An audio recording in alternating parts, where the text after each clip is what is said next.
À l'écoute. Parce que la désobéissance civile de 2020, c'est ce qui arrive là. Et c'est pas comme ça tout a commencé. Je vous ai fait l'analyse il y a plusieurs jours. Comment la désobéissance civile était déjà préparée et comment elle est partie. À travers Guillaume Kibafori Soro, Henri Konan Bédié dans l'opposition. Malgré la CEI a accepté la candidature de Henri Konan Bédié qui a félicité le Conseil constitutionnel, mais ils sont allés où? À la désobéissance civile. Et avant d'arriver à cette désobéissance civile, ils ont commencé tous, dans leur début, à tirer sur la CEI comme le font aujourd'hui.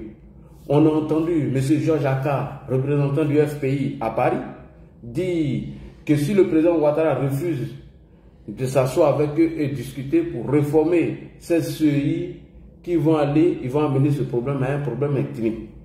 On a entendu M. Pascal Affi-N'Guessan dire que nous n'allons pas accepter qu'Alassane Ouattara ait déposé Amadou Bon Coulibaly à la tête de notre pays avec cette CEI. En ce moment, Bon Coulibaly était le candidat choisi. On a entendu le rebelle, le criminel Guillaume Kibafori Soro, au cours d'un croche-party à Londres, dire que la CEI qui est là, elle allait brûler la Côte d'Ivoire. Lorsqu'ils n'ont pas eu gain de cause avec cette CEI et que le candidat choisi est décédé, et nous avons demandé à notre candidat, son Excellence Alassane Ouattara, de revenir sur sa décision, alors automatiquement, ils ont changé leur combat en disant que le président Ouattara est en train de violer la Constitution, sans nous donner même l'article de la Constitution qu'il aurait violé, sans nous dire si nous sommes passés de la 2e à la 3e République, mais il fallait trouver ces prétextes afin de mener la désobéissance civile.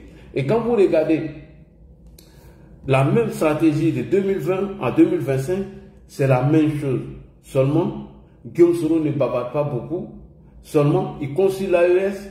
Et deuxièmement, c'est Laurent Gbagbo qui a pris la tête de cette désobéissance civile qu'il veut mettre en place.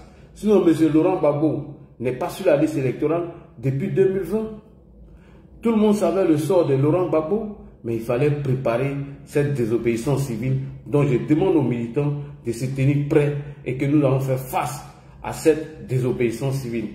Les militants du RHDP qui sont partis accompagner le président Ouattara à la CEI, ceux mêmes qui ont demandé au président, je crois que c'était le 20 juin ou au stade Mbempe, nous qui avons demandé au président de revenir, alors on doit s'apprêter pour mener ce combat. Parce qu'ils pensent qu'ils ont affaire à un Guy Robert qui, bien évidemment, a créé un parti politique à la dernière minute qui n'avait pas de base, qui n'avait pas de militants.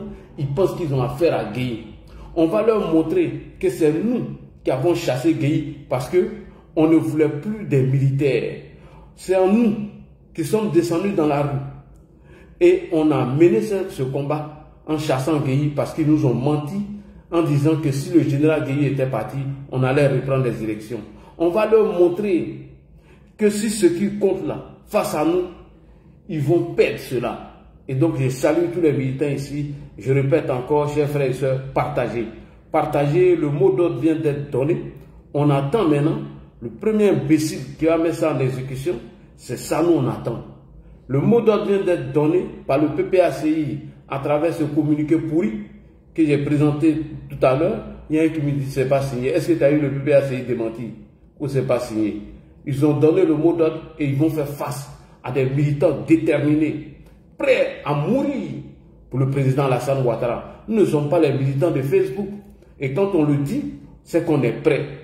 Le PPACI vient de donner le mot d'ordre, enfin, de mettre les enfants dans la rue, mais ils vont nous trouver sur les chemins. Et j'aimerais leur dire que l'armée est républicaine. Cette armée-là, c'est vrai que tous ceux qui sont dans l'armée ne sont pas pour Alassane Ouattara, mais je vous dis que l'armée est républicaine, n'oubliez pas ça. Face à vos coups d'État de rue que vous préparez, vous allez trouver des militants engagés et déterminés qui vont faire face à vos menaces. Face et suite à vos désobéissances civiles que vous préparez, vous allez trouver des militants engagés pour la cause d'Alassane Ouattara et ce n'est pas du jeu. Et vous nous connaissez, que nous on n'est pas dans les bavardages inutiles. Alors, chers frères et sœurs, je me présente à vous pour ceux qui me prennent pour la première fois. Je suis votre serviteur, Ladi Chérif, militant RDR et fier depuis les années 95-96. Aujourd'hui, activiste bénévole RHDP et je suis fier. Donc je vous salue depuis ma position. Pour tous ceux qui me suivent sur les réseaux sociaux, ma page Facebook, c'est LC Communication BIS 2.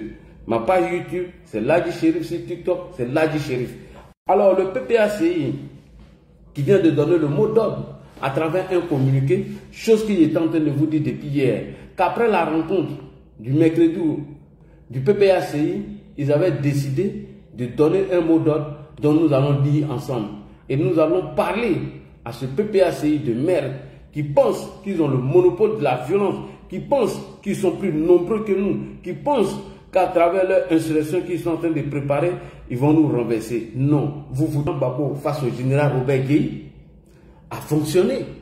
Et pourquoi ça a fonctionné? Parce que le général Robert Gueye n'était pas un homme politique. Le général Robert Gueye, il n'était pas un homme politique. Il avait créé un parti politique qui n'avait même pas encore un an, qui n'était même pas encore solidement assis, qui n'était même pas fort, il n'avait même pas des assis, il n'avait pas des militants qui étaient convaincus à la cause du général Robert Gueye et prêts à mourir pour le général Robert Gueye.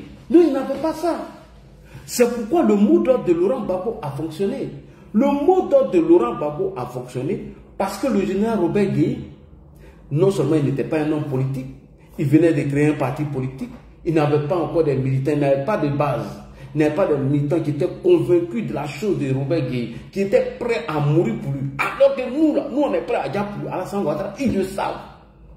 Donc, vos mots d'ordre là est passé parce que le général Robert n'avait pas tout ça. Il n'avait pas de base, il n'avait pas de militants, rien du tout. Voilà comment vous avez profité du général Robert Gueye. Il n'avait même pas une base électorale sur toute l'étendue du territoire. Il n'avait pas tout ça. Donc Gbagbo le savait, c'est pourquoi il a profité de cette occasion. Mais on lui demande de faire pareil avec le RHDP. Fais pareil, tu vas voir. C'est là que tu vas voir les vrais militants d'Alassane Ouattara. On n'a pas dit qu'on est mouton, on ne réfléchit pas à Gbagbo. Ton mot d'ordre que tu viens de donner, tu vas nous sentir sur le terrain. On ne réfléchit pas. Donc il a réussi à chasser Gueye dans cette manipulation, qui pense qu'il peut répéter encore la même chose pour chasser le président Alassane Ouattara. Non seulement Gueye n'était pas un homme politique, il n'avait pas de base, il n'avait pas de militants qui étaient prêts à mourir pour sa cause. Voilà pourquoi ça a fonctionné. Et donc, Gbagbo, il savait tout ça. Il a profité de tout ça. Pour corroborer mes dires, pour corroborer moi-même mes dires, on va écouter ici Lida Kwasi Moïse, ancien ministre de la Défense de M. Laurent Gbagbo et le conseiller militaire du général Robert Gueye. Il va venir vous confirmer que Gueye n'avait pas de base politique. Gueye n'avait rien. Gueye n'avait pas de militants qui étaient prêts à mourir pour sa cause. Donc Gueye n'était pas politique. Voilà comment ils ont réussi à le chasser. Mais contrairement à nous, pardonnez, contrairement à nous, ils vont avoir affaire aux moutons. Ils vont avoir affaire aux moutons. Vous avez peur des moutons, non? Vous avez affaire à eux. Et si c'est pas comme on vous a dit, que la rue n'appartient à personne. La rue n'appartient à personne. Si c'est pas comme on l'a dit, et je vais vous montrer. On écoute ici Lida Kwasi Moïse qui dit que le général Robert Gueye n'était pas un homme politique. Nous, ils ont profité de toutes ces occasions-là pour chasser Gueye. Et ils pensent répéter la même chose face à qui? Face à nous. Nous, les résistants. Nous, les combattants. Non, Gbagbo, tu as tiré dans l'eau. On écoute ici Lida Kwasi Moïse. La faiblesse de notre adversaire, il était certes militaire, général et tout, mais il n'avait pas un parti politique. Point. La faiblesse de notre adversaire, il était militaire, certes, mais il n'avait pas de parti politique. C'est comme ça que vous avez réussi à le chasser. Lida Kwasi, il faut bisser encore. Parce que les petits militants qui sont en train de tromper, avec les 6 000 personnes qu'ils ont mis dans la rue là, parlez, ils vont nous trouver sur les chemins. Parle encore, Lida Kwasi. La faiblesse de notre adversaire, il était certes militaire, général et tout, mais il n'avait pas un parti politique qui le soutienne. Voilà. Il n'était pas représenté dans tous les bureaux de vote comme nous l'étions. Voilà. Voilà. La faiblesse de notre adversaire, il n'avait pas de militants même. Il n'avait même pas de représentants qui étaient dans tous les bureaux. Ce qui a été à votre avantage. On écoute encore Lida Kwasi Moïse, c'est très important. La faiblesse de notre adversaire, il était certes militaire, général et tout, mais il n'avait pas un parti politique qui le soutienne. Voilà. Il n'était pas représenté dans tous les bureaux de vote comme nous l'étions. La faiblesse de notre adversaire, il était certes militaire général et tout, mais il n'avait pas un parti politique qui le soutienne. Et il n'était pas représenté dans tous les bureaux de vote comme nous l'étions. D'accord. Merci beaucoup. Et donc, si vous pensez que le général Robert Gueye, c'est Alassane Ouattara, vous vous trompez. Vous êtes des gros chats, vous êtes des gros plaisantins. Je vais vous jouer ici un témoignage de Mathias Kakou qui dit que vous avez utilisé les militants du RDR pour chasser le général Robert Gueye. Puisque le général Robert Gueye n'avait pas de militants qui était prêt à mourir pour sa cause, ce n'était pas un homme politique et c'était un militaire. Voilà comment vous avez reçu. Pardonnez, excusez-moi. Et donc, face à nous, vous aurez du pain sur la planche. Face à nous, ah non, franchement, on n'a pas fait de jeu. Vos mots d'ordre que vous venez de lancer là, on attend. C'est ce que nous, on attendait depuis longtemps. Et n'oubliez pas que l'armée est républicaine. N'oubliez pas que l'armée va jouer son rôle.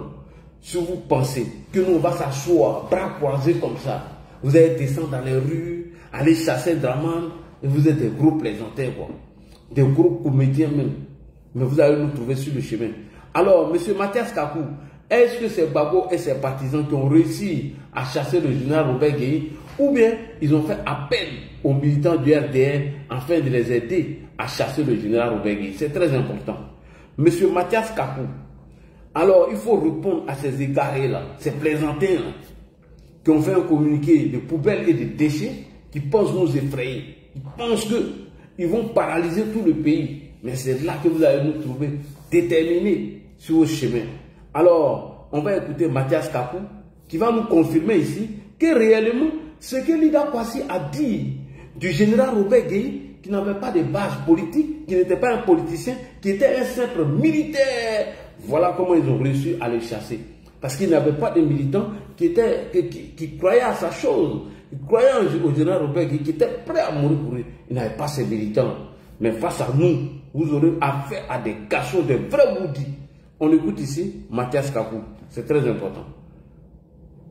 Aux élections, bien évidemment, vous savez ce qu'il faisait, parce que vous savez que le pays n'avait pas de base électorale. Point. Voilà. Lida Kwasi le dit, Mathias Kakou le dit, Lida Kwasi le savait, que le général Robert Gueye n'avait pas de base politique, il n'avait rien. Et c'est de ça que vous avez profité pour nous demander de descendre dans la rue pour les chasser. On écoute. Aux élections, bien évidemment, vous savez ce qu'il faisait, parce que vous savez que le pays n'avait pas de base électorale. Parce qu'il n'avait pas de parti politique. Et le premier Seigneur était destitué par lui, Gueye.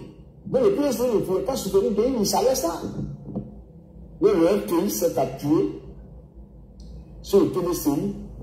Et quand Gueye s'est proclamé président de la République, à l'issue des élections, Gbagbo ne pouvait rien faire. Il avait peur. Le pays était caché partout. Mais qu'est-ce qu'ils ont fait? Et ça, ils ont utilisé notre bonne foi. Voilà. La bonne foi des dirigeants de RDR à l'époque. Merci beaucoup. Ils ont appelé Amadou. Bougadieu a appelé Amadou. Merci. Donc, si je comprends bien, vous-même vous l'avez confirmé que Gueye n'avait pas de base politique. Il n'était pas politicien, il était militaire. Il n'avait pas encore des militants prêts à mourir pour sa cause. Et donc, pour chasser Gueye, malgré ça, vous avez fait recours à qui? À nous, les militants du RDR, en nous faisant croire qu'on allait reprendre les élections. On écoute Mathias Kakou. Et ça, ils ont utilisé notre bonne foi. La bonne foi des dirigeants du RDR à l'époque. Ils ont appelé Amadou. Bougadieu a appelé Amadou. Vous dites qu'on va reprendre les élections. Ça, je vous le dis, honnêtement. Même si je n'ai pas l'argent, je suis la mémoire, la boîte noire de la politique ivoirienne. Ça, je vous le dis. La boîte noire de la politique ivoirienne, c'est moi. Mais après, Bougadieu, en ce moment, moi, j'étais cabinet avec le président Ouattara. Et il faut faire descendre les militants du RDR dans la rue, on va reprendre les élections. Merci. C'est ainsi que les gens sont descendus dans la rue. C'est comme ça que tous les militants du RDR, à l'époque, plus au PPS, Paris, la mouvance de la gauche, tout le monde, on est tombé dans la rue. Quand le pays est parti, il fallait maintenant retrouver la rue. Nous, on dit on ne quitte pas la rue parce qu'on doit reprendre les élections. Là, il a commencé à mater, il y a eu 2 chaniers au pouvoir. Mais ceux qui contrôlaient le chanier là, c'est des malinqués. C'est des malinqués qui sont allés enlever dans des maisons. Burkinabés comme Maliens, même si aujourd'hui, pour le besoin de la cause de déstabilisation, ils sont ensemble, d'accord? Mais eux là, les Burkinabés et les Maliens doivent se souvenir et d'abord les a trop tués. S'ils sont conscients même là, ils ne veulent même pas faire de Babou un allié. Il faut être fort. Si Ibrahim Traoré même du Burkina était conscient, il ne sait pas si à ce moment il n'était pas né. Il n'allait même pas parler de ça, ce qu'il a dit là, pour dire que les gens ont menti sur Babou. Les gens n'ont pas menti sur Babou. Les documents sont là, Amnesty International. Benacher, il a qualifié la Côte d'Ivoire comme une poudre identitaire, l'origine de Babou. Tous les rapports d'Amnesty International sont là. Donc, ils ont trop fait du mal. Merci beaucoup. Merci beaucoup. Et donc, vous comprenez que le général Robert Gueye n'avait pas de base politique. Donc, ces manipulateurs étaient obligés d'utiliser les militants du RDR en nous faisant croire que si nous descendons dans la rue pour chasser le général Robert Gueye, on allait reprendre les élections. Voilà comment ils nous ont eu. Et ils pensent utiliser la même méthode encore en cette année 2025. Mais Babo, tu te trompes lourdement. On continue. Et ce fameux mot d'ordre de M. Laurent qui a été lancé par M. Laurent Gbagbo face au général Robert Gueye, sur laquelle il s'appuie aujourd'hui en train de se taper la poitrine, faire quoi? Comme si c'est lui qui était le plus grand mobilisateur dans notre pays, faire quoi? Comme si c'est lui qui a mobilisé du monde à aller chasser le général Robert Gueye, mais ce monsieur est en train de se tromper.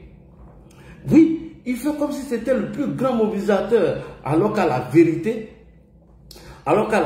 une victoire, c'était il était à la vérité une victoire conjointe entre les militaires pro M. Gbagbo et les militaires pro général Robert Gueye, et les militants pro Gbagbo et les militants pro RDR. Il y a eu une action conjointe entre nous, militants RDR, et les militants pro Gbagbo. C'est nous qui sommes descendus dans les rues pour mener cette bataille, et le général Robert Gueye est parti. On est tombés tous d'accord parce qu'on avait marre du régime des militaires, et M. Gueye Robert n'était pas politicien. Donc c'est une action conjointe que nous avons menée pour chasser le général Robert Gueye. Si vous pensez que vous pouvez le faire seul aujourd'hui, alors commencez. Si vous pensez que vous pouvez répéter la même chose, commencez, on va voir. Des plaisantins comme ça. Et c'est ce mot d'ordre-là qui a fait partie M. Robert Gueye. Voilà.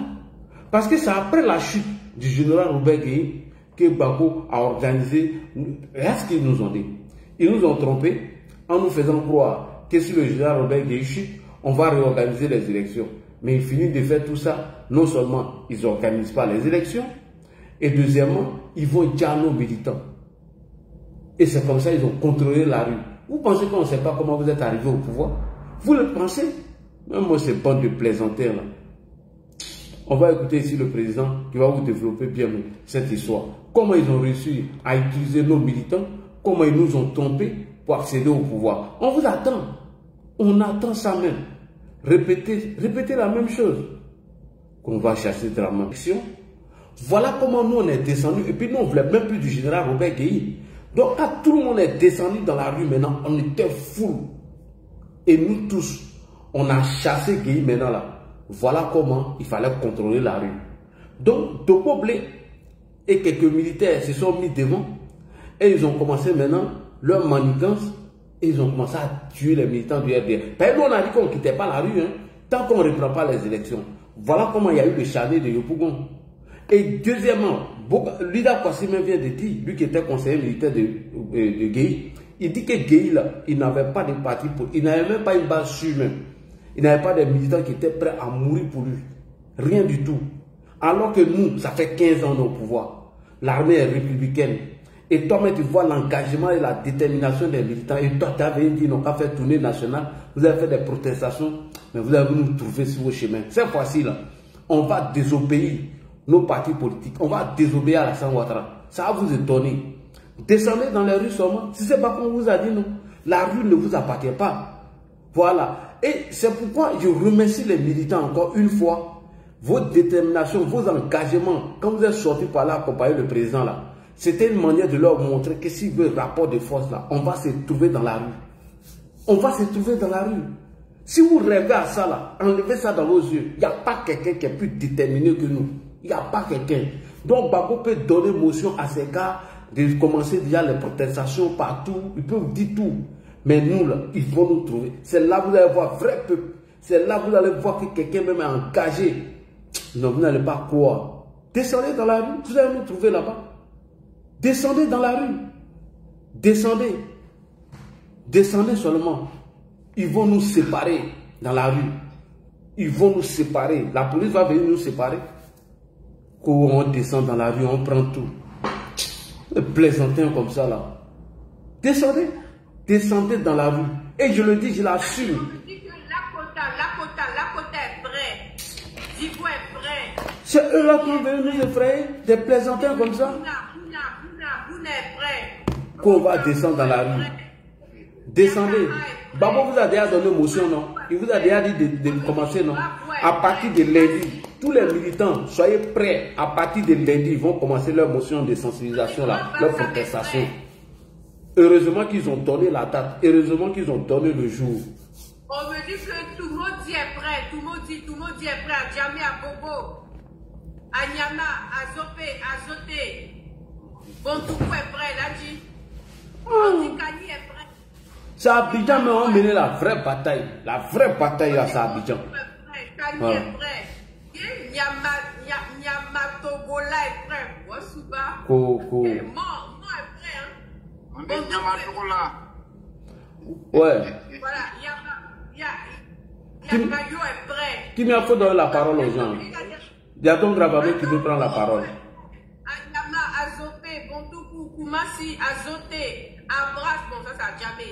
Mort. Belébon, tout ça là.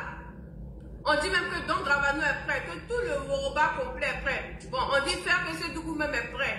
C'est bon, tout le monde. Voilà, Saint-Fra est prêt. Ok, Tama Roberti, mot d'ordre de l'opposition. À partir de lundi, ils vont tenter de brûler le pays. Qu'est-ce que tu en penses? Et parle bien dans le micro. Tama Robertine, elle observe. Je pense que nous aussi, on va se référer à ce que notre parti va dire parce que nous ne sommes pas les militants indisciplinés. Mais d'ores et déjà, les forces de l'ordre sont averties. J'espère que ce sont des manifestations autorisées. Hein, qu'ils ont l'autorisation de manifester. Sinon, ils sont...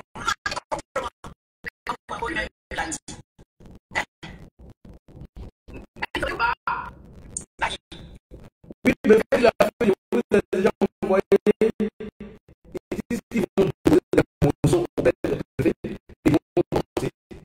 Ils vont sortir sans autorisation suffisante d'avoir la notification. Mais c'est pour ça que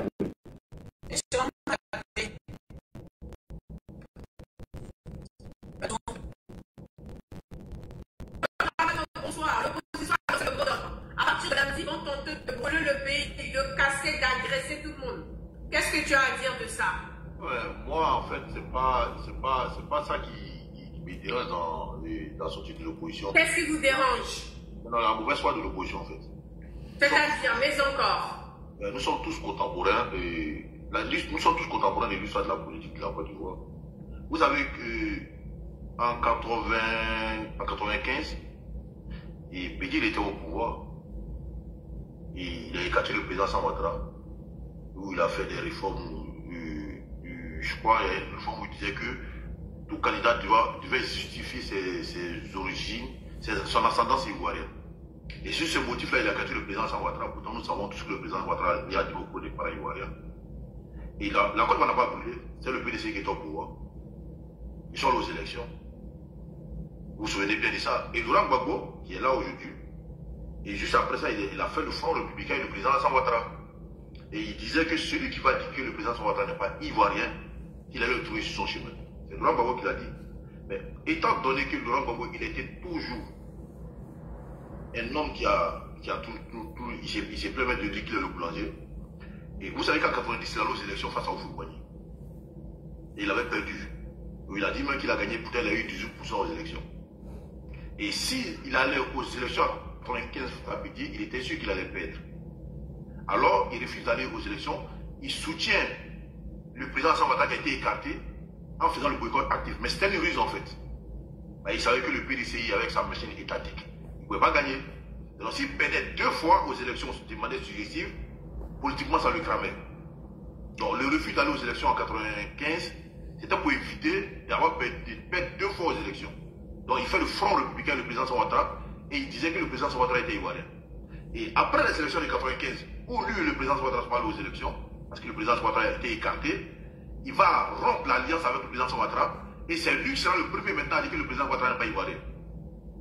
Parce que en 2000, si vous voulez, en 99, le coup d'État de 99 était géré par le général Robert Gueye et Laurent Gbagbo. C'est eux qui ont voté la constitution de la Deuxième République. Et si vous vous souvenez bien, avant même d'aller aux élections, le Conseil constitutionnel c'était la Cour suprême de Diakoné.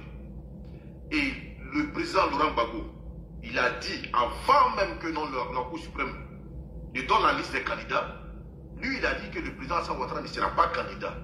Alors qu'il était candidat, il a dit que le président Alassane Ouattara ne sera pas candidat, que j'ai envoyé des émissaires aller dire à ce bonhomme-là, c'est le président Alassane Ouattara qui appelle bonhomme, à ce bonhomme-là, qui ne sera pas candidat parce que les Ivoiriens ne le trouvent pas suffisamment ivoirien. C'est Laurent Gbagbo qui l'a dit. Et le président Alassane Ouattara, lorsque Diakoné annonçait la liste des candidats, ils l'ont traité de personne de moralité douteuse. Quelqu'un qui a travaillé au FMI, on fait une enquête de moralité. Voilà pourquoi le président Alassane Ouattara a été écarté. Mais pourtant, la Côte d'Ivoire n'a pas voulu en 2000. La Côte d'Ivoire n'a pas voulu en 2000. Ils sont allés aux élections entre Luc Gueye Robert et Laurent Gbagbo et quelqu'un qui sont choisis. Ils sont allés aux élections. Mais la Côte d'Ivoire n'a pas voulu après les élections de 2000. Mais pourquoi cette fois-ci, selon la Constitution, ils sont écartés et la Côte d'Ivoire doit brûler? Moi, ce qui me dérange un peu chez eux. Parce que pour eux, la Côte d'Ivoire, c'est les précarés. C'est les biens privés, c'est les patrimoines.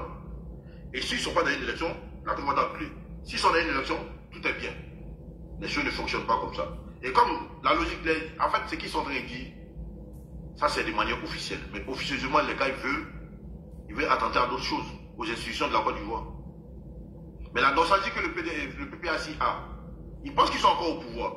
Je vous le dis, hein, les gars du PPAC pensent qu'ils sont encore au pouvoir. Où les militants du PPAC se faisaient escorter par des soldats véreux, par des mercenaires miliciens, pour s'attaquer à la population qui n'était pas favorable à leur vision politique. Ils pensent que ça continue comme ça. Mais aujourd'hui, ils doivent comprendre que ce n'est pas le cas. Il y a un pouvoir qui est là depuis 15 ans. Avec des militaires qui sont là, qui préservent leur pouvoir. Une armée républicaine. Donc il faut qu'ils sachent que non, ce n'est pas dans l'intérêt de la Côte d'Ivoire, ce n'est pas dans eux-mêmes l'intérêt de sortir pour dire qu'ils vont déstabiliser ce pouvoir. Parce que c'est ce qu'ils disent. Qu'ils vont déstabiliser ce pouvoir par la force. Parce que Akoussi Benjo, qui est en exil, qui est rentré grâce à Kagame, et puis le président Alassane Ouattara, il a dit dans sa déclaration qu'ils seront candidats coûte que coûte. C'est-à-dire que par la violence, c'est ce qu'ils sont en train de dire. Et dans notre idée, il a dit la même chose. Donc, comprenez que ces gens-là ne sont pas dans une logique de négociation. Ils ont un plan B, qui peut-être que nous, ici, nous ne le savons pas, mais l'intention aujourd'hui, c'est de faire tomber ce pouvoir. Et par la force. Et quand il voit un gars comme Afingisa, il a dit que cette constitution-là, elle est faite pour permettre au président Alassane Ouattara d'être candidat, et elle est faite aussi pour permettre à Bédié d'être candidat par l'article 55. Et lui qui a dit ça, que cette constitution-là, elle est faite pour permettre au président Alassane Ouattara d'être candidat, lui aussi vient dire que non, que le président Alassane Ouattara n'a pas le droit de faire un deuxième mandat de la Troisième République qu'ils appellent le quatrième mandat. Et donc, vous comprenez que les gars sont de mauvaise foi. Et moi, je demande à tous les militants du RHDP, nous ne sommes pas dans la négociation. Tout le monde aime son pays. Tout le monde aime son pouvoir. S'ils descendent dans la rue, parce que non, qu'ils vont trouver des gens dans la rue, ils vont les accompagner. Ça, c'est clair. Donc, c'est ce message-là que moi j'ai à donner. Et en même temps, il était en train de montrer un peu la mauvaise foi de notre opposition. Ils ont été au pouvoir, ils ont attaqué des gens, la Cour n'a pas brûlé. Donc il faudrait qu'ils acceptent que la Cour constitutionnelle, c'est une institution indépendante qui ne dépend pas du pouvoir de la République. Ce n'est pas Alassane Ouattara qui a décidé de les écarter. Tiens, il allait s'inscrire en tant que Français, lui-même il sait. Il a dit qu'il ne connaît pas le code de la nation de son pays. C'est dommage pour lui, mais le il faut qu'il l'assume. Laurent Gbagbo, qui est devenu au pouvoir, qui a dit devant tout le monde ici que c'est l'ONU qui doit certifier les résultats des élections. C'est que l'ONU a fait, mais tu as refusé de regarder la défaite. Et tu allais piller, tu allais attaquer des banques. Selon toi, que ça pouvait être des fonctionnaires. Quel fonctionnaire? Pourtant, tu n'es plus au pouvoir. Donc, tu as été jugé pour ça. Tu ne juges pas tes droits civiques. Et je ne vois pas un prisonnier qui vote dans un pays. Il n'a pas été amnistié, il a été gracié. Et quand tu es gracié, donc, ta peine continue. Tu peux valer tes opposants, mais ta peine continue. Donc, de ce fait, il n'a pas le droit d'être sur la liste électorale. Donc, il ne doit pas être candidat. C'est que, voilà, il n'a pas eu le parrainage. Donc, si malgré toutes ces raisons juridiques, il veut franchement descendre dans la rue pour s'imposer à la volonté du peuple et à la Constitution, mais moi, je veux les Ivoiriens face à eux. C'est tout. Ça n'est réalité. C'est ce que j'avais dit. Il faut que nous, les militants du RHDP, on n'a pas se faire surprendre. Nous aimons ce pouvoir parce que nous sommes dans l'intérêt et du bien-être de la Côte d'Ivoire. Comme eux, là, ils ont tout pouvoir, ils n'ont rien foutu, mais ils vont nous trouver sur la route. Ça, c'est une réalité. Et c'est ce que j'avais dit. Voilà. Merci beaucoup, Gravano. Merci. Merci beaucoup, Gravano. Oui, il a dit. C'est la fin de son intervention là même qui est bien même. S'ils descendent dans la rue, ils vont nous trouver. Aïe! Tiens, ça c'est foutaise. Ils veulent nous menacer quoi? Ils prennent affaire au général Robert Gueye. Oui, vas-y. Ok, Léopard, bonsoir. Le PPAC, à partir de lundi, a décidé de brûler le pays, de tout casser. Qu'est-ce que tu en penses? Oh, d'abord, pour commencer, j'aimerais te dire d'abord bonsoir et bon boulot à toi. Merci. Tapotez le like, partagez, mettez les pouces dans les merci à mon grand frère Chérif pour tout le combat qu'il mène pour la Côte d'Ivoire. Dis à grand frère Lagui Chérif que la protection de Dieu est derrière lui. Voilà, même toi-même Kimi aussi, Dieu est avec toi. Dieu est avec nous. Tous les partisans du RHDP, Dieu est avec vous. Et j'aimerais répéter ça. Moi, c'est pas la première fois que je répète ça. J'ai plusieurs fois dit ça même dans mes vidéos. J'ai dit à les militants de RHDP d'être prêts. Préparez-vous. Je dis bien préparez-vous physiquement, moralement. Préparez-vous. Je dis bien préparez-vous jusqu'à vous-même là. Quand vous allez goûter vos sauces, vous allez savoir qu'il y a du sel, il y a du piment dedans. Préparez-vous même à toutes les pollutions. Préparez-vous parce que ça va prendre boum boum. Cette année-là, on va découdre avec ça pour de bon. On ne va plus jamais se laisser piétiner, on ne va plus jamais se laisser manipuler, insulter. On va découdre avec ça pour de bon cette fois-ci. C'est tout. Et s'ils sortent, dès qu'ils se mettent dans les rues, on est prêt à envahir les rues. Et on va les mettre au milieu, on va les mater. On va leur montrer que nous sommes plus nombreux que eux. On va leur montrer qu'en l'an 2000, c'est nous qui avons chassé Gueye Robert. On va leur montrer que tout ce qu'ils ont pu nous donner en l'an 2000, qu'on a fini de chasser Gueye Robert, c'était l'eau glacée, 25 qu'on a attaché dans les trucs là, dans les sachets. Je sais pas, bref, là, tu l'appelles, non? Oui, sachez là, oui. Les ronds-points, on battait boire. Si on n'a pas ça là, voilà, on n'a rien eu. Tout ce qu'on a eu, on a eu seulement que le chagrin de Yopougon. On a vu qu'ils ont tiré sur nos mamans à Bobo. C'est tout ce qu'on a eu comme bonheur dans eux le temps ici. Mais s'ils décident vraiment de perturber notre tranquillité, de perturber vraiment la paix qui est dans le corps aujourd'hui, de perturber vraiment c'est-à-dire la sécurité que le président Ouattara nous a donnée, sincèrement, devant Dieu, devant la terre, vous allez nous voir dans les rues. Je vous jure que vous-même, ça va vous étonner. On ne serait plus nombreux que vous. On est plus nombreux même que les maniants du monde entier. Nous, on est plus nombreux que les maniants du monde entier. On vous a déjà montré, on vous a déjà prouvé que nous sommes nombreux que vous. Vous avez vu au stade Mbimpe, on a rempli près de 400 000 personnes qui étaient là ce jour-là. Ça même, le président n'a même pas parlé, mais il y avait 400 000 personnes. Imaginez quand le président a annoncé sa candidature. Le jour où il a annoncé sa candidature, il y a combien de milliers de personnes qui sont sorties dans les rues pour vous prouver d'abord qu'on est plus nombreux que vous, pour vous prouver qu'on est plus puissant que vous, et puis vous ne pouvez rien créer. On vous a dû dire ça. Vos menaces à la con que vous faites là, nous on est pressés parce que la main que vous voulez venger là, c'est de la même manière que nous sommes se venger. Il faut qu'on soit clair avec vous. Parce qu'on a compris maintenant que c'est plus de la politique que vous faites. Vous faites de la stalie, vous voulez vous venger. Bah, on a vu le pouvoir, même si le vieux ça peut marcher, même s'il ne peut plus rien faire pour lui-même, c'est les gens qui viennent le prendre pour aller le mettre dans la douche, même si c'est tout ça là, mais il a gagné au pouvoir, vous allez vous venger contre qui? Contre nous les nordistes. Mais on est prêt aussi, on vous attend. Et je fais appel, je lance cet appel aux Baoulés qui sont dans le RHDP, les PT qui sont dans le RHDP, les Guérés, les Kourou, les Sénifo, tous ceux qui sont dans le RHDP, qui aiment leur pays, qui aiment la Côte d'Ivoire, qui aiment son pays. Les métis, les dilués, les origidis, tout le monde doit être présent. Les femmes enceintes, les enfants, Konon, Kwadjo, Kwasi, tout le monde doit être dehors. Les médés, son shérif, son crasso, son dépris, tout le monde dehors. Son diapaté, avec tout le monde doit être dehors avec eux. Il n'y a plus en fait d'intimité. Ça veut dire que dès lundi, les patriotes ivoiriens, ceux qui aiment la paix, ceux qui sont épris de paix, on veut voir des lequettes de toutes les tailles. De la taille 35 allant jusqu'à la 50. Tout le monde doit avoir son lequette. C'est de ça qu'il s'agit. Allez, le tous les modèles, toutes les couleurs. La comme rue. Alpha Boni disait, c'est des gens qui n'ont pas. M. Sissé Bakongo a dit la rue appartient à tout le monde. Ils ont les lequets, mais c'est nous qui vendons les lequets. Et puis, ils n'ont qu'à comprendre que c'est nous seuls qui pouvons boycotter en Côte d'Ivoire ici et affaiblir la Côte d'Ivoire. Ce sont seuls que les Djoula que vous détestez là. Ce sont eux. Quand ils ferment à Djamé tout à l'heure, il n'y a plus rien qui va se passer. Et vous-même, vous le savez très bien. Si on ferme tous les grands marchés de la Côte d'Ivoire là, il n'y a plus rien. La Côte d'Ivoire serait morte. Son gars les taxis, son gars les Warwaro, son gars les Baka, son gars les bus, vous n'allez plus travailler dans ce pays. Et c'est nous, on peut faire ça. C'est nous, on peut rendre la vie paralysée. Mais vous ne pouvez rien créer avec vos 6 000 personnes là. Vous sortez 6 000, on sort 100 000. Vous sortez 100 000, on sort 1 million.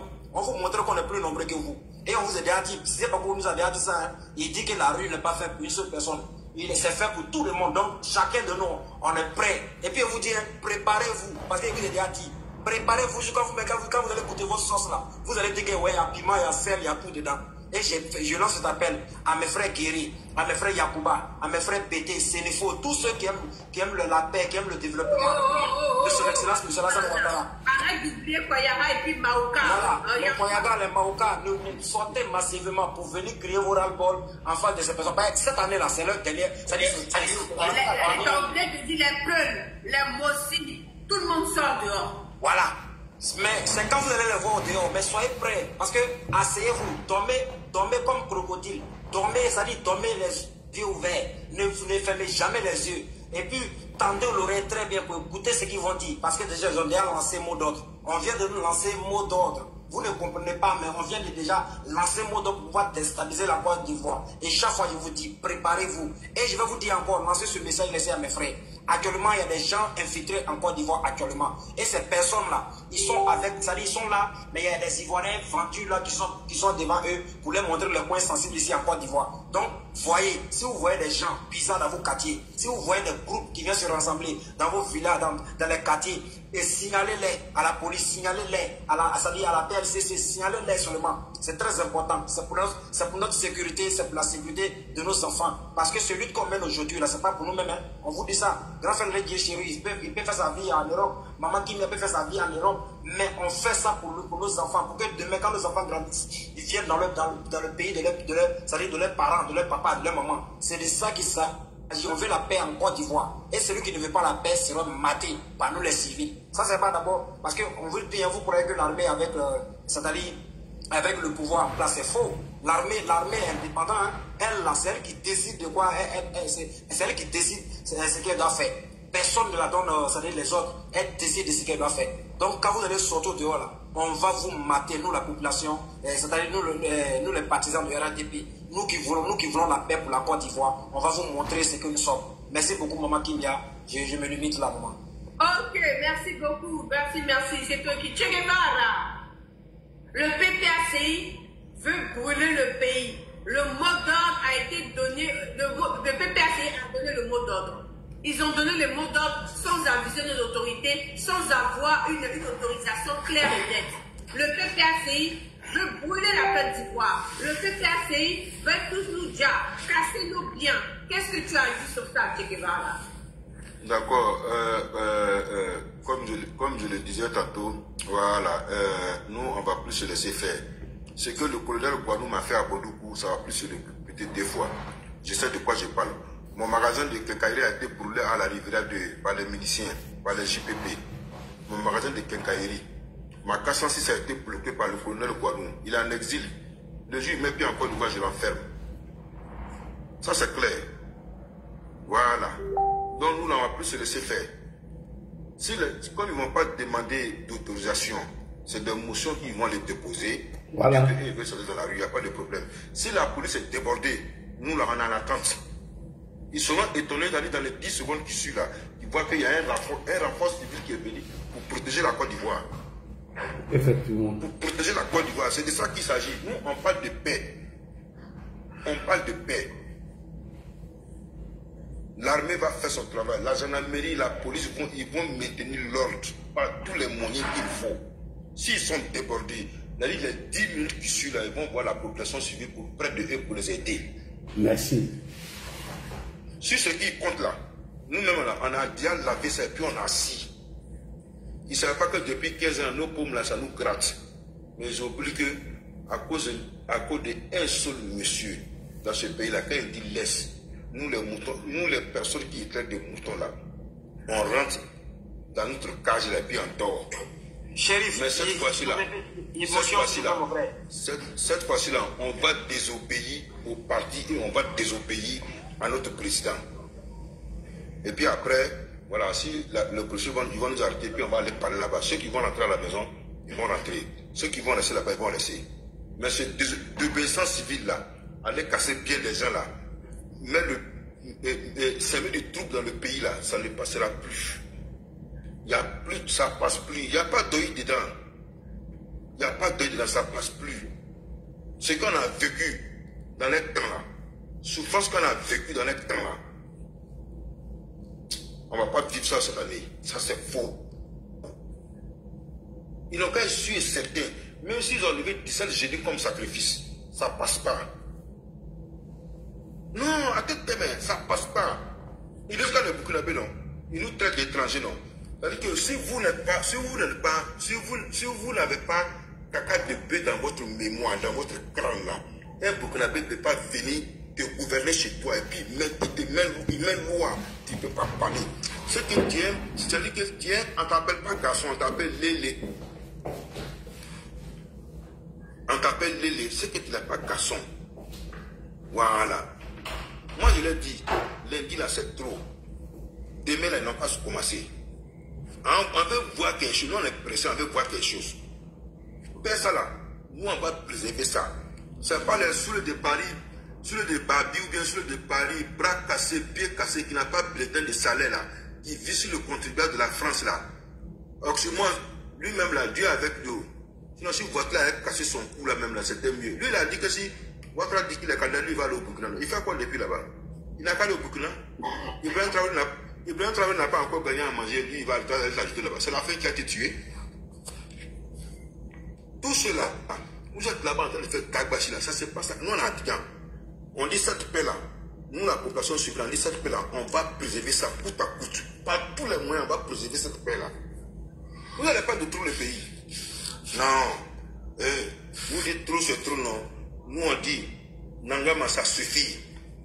Voilà, ça suffit. Cette paix là, on va préserver ça par tous les moyens. Par tous les moyens. S'il faut que d'autres même laissent leur vie sur le terrain pour que la paix existe en Côte d'Ivoire, on va le faire. On le fera. On va plus rester là en train de prendre nos sacs avec nos enfants en train de fuir, aller chez quelqu'un d'autre. Non, tu laisses chez toi, tu fuis. Vous êtes les vrais Ivoiriens quand ils sont avec vous. Avant-hier ici là, vous l'avez traité de Bercé. Mais quelqu'un que vous avez nommé comme directeur de Bennett. C'est-à-dire que vous avez fait 2 poids 2 mesures. Quelqu'un qui était directeur de Bennett, on dit, il dit non, candidat par précaution, on dit non, ça c'est un Bercé. Maintenant quand on vous dit non, c'est un Marocain, on dit c'est l'enfant de quoi, c'est là où on dit qu'on est en train de diffamer. Mais vous aussi, apprenez à respecter les gens quand même. C'est Babo qui a dit que quand tu ne peux pas être candidat, tu laisses. Mais quand tu ne peux pas être candidat, tu laisses. Ça fait quoi? Robineau Chessi, il dit qu'il a percé 2 piliers là-bas. Allez-y voir Robineau Chessi aujourd'hui. C'est bitumé. Robineau Chessi, c'est bitumé. C'est de ça qu'il s'agit. On va mobiliser. On veut quelqu'un qui est en train de, on a besoin de quelqu'un qui est en train de préserver la paix.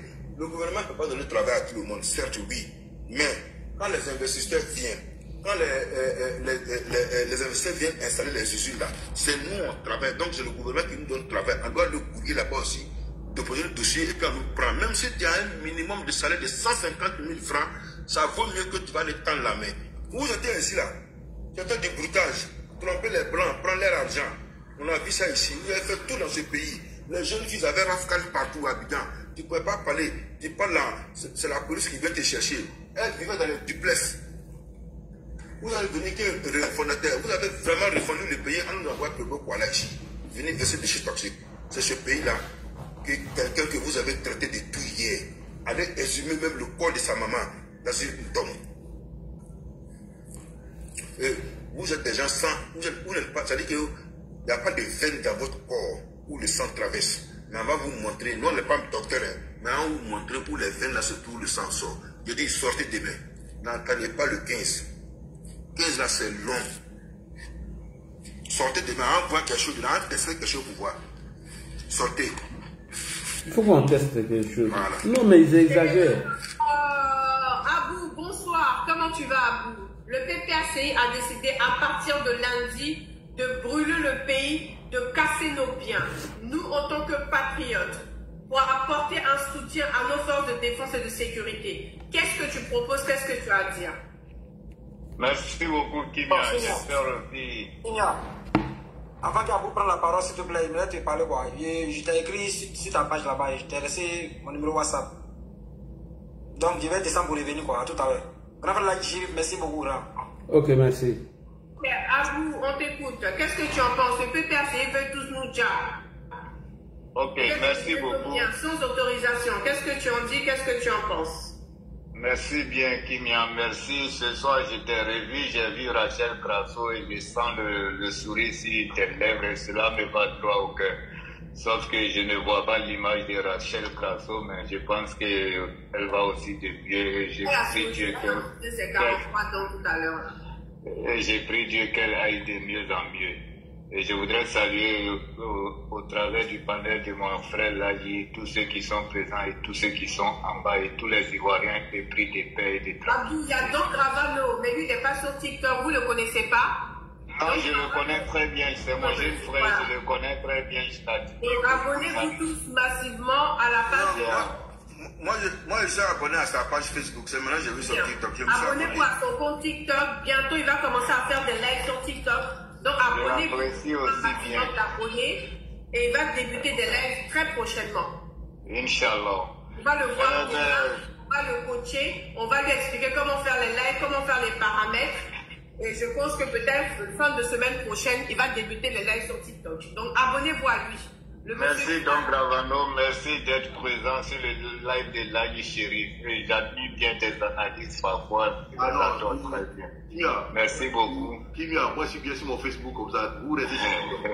Je suis bien sur mon Facebook, voilà. Si nous sommes bien ici, la personne sur Facebook. Je suis bien sur mon Facebook, restez sur TikTok.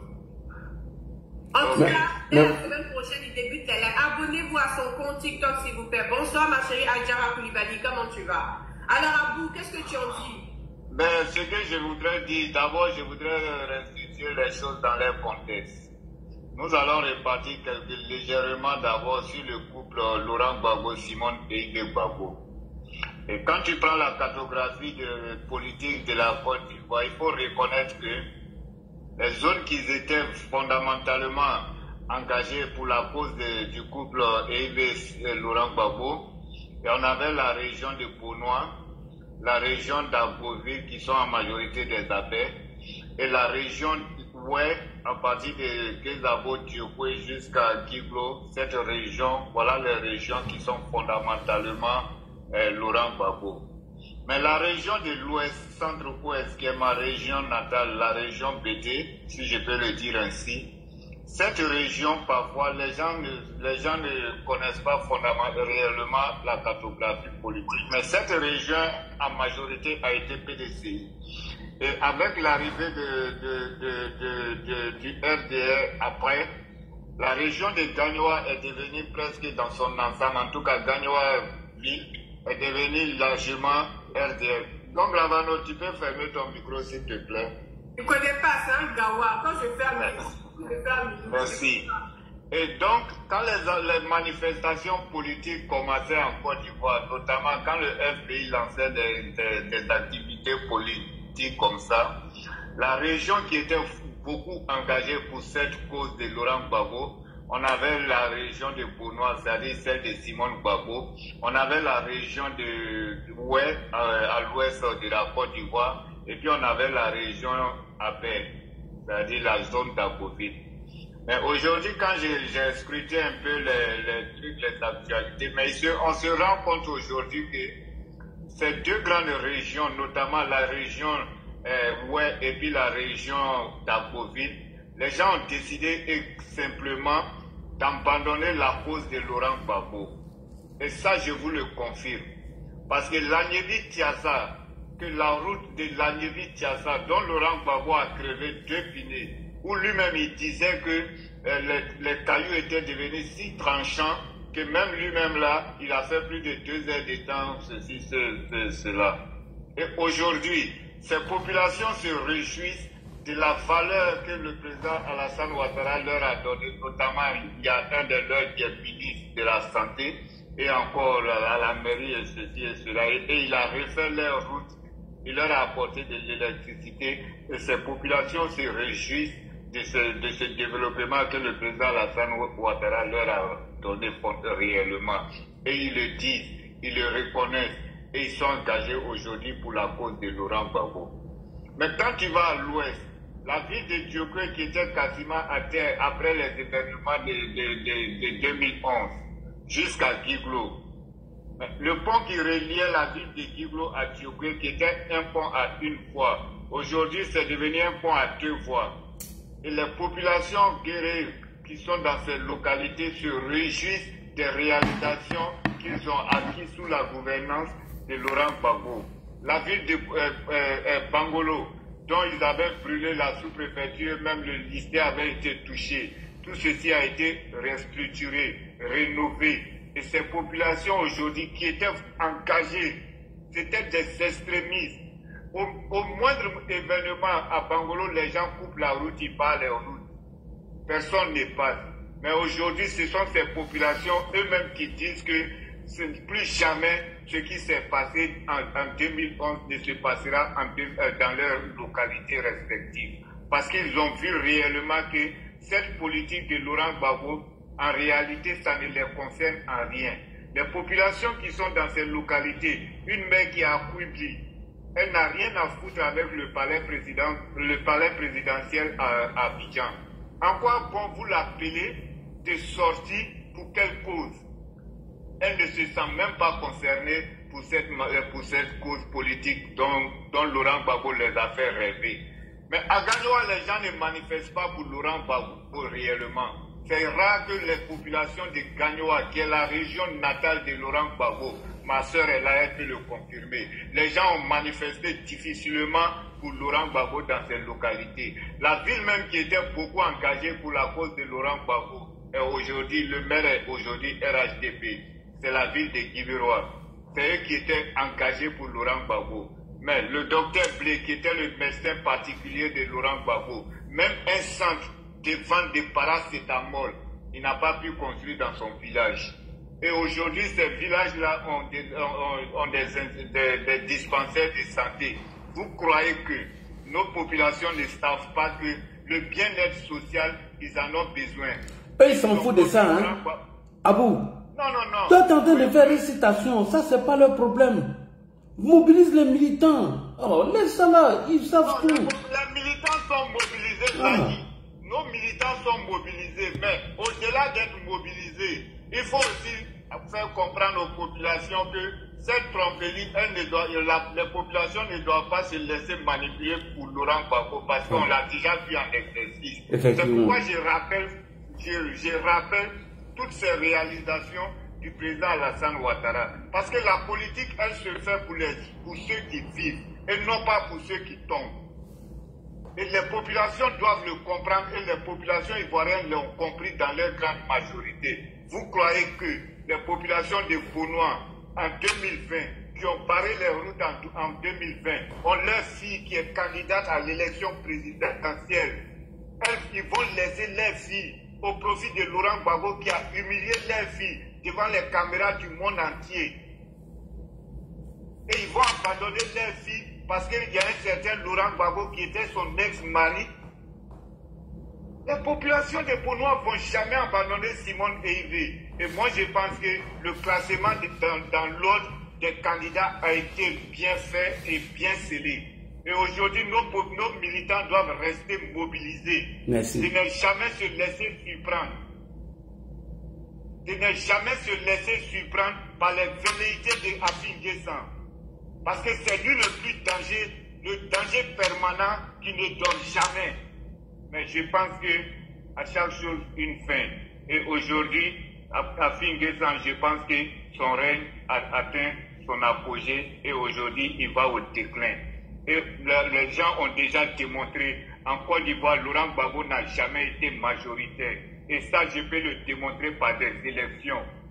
Après les élections de 2000, nous sommes allés aux élections municipales. Tout le monde a vu comment le RDR a raflé toutes les élections municipales. Ça démontre une fois que c'est tout à fait évident que Laurent Gbagbo ne pouvait pas avoir ses parrainages. En 2010, on va aux élections.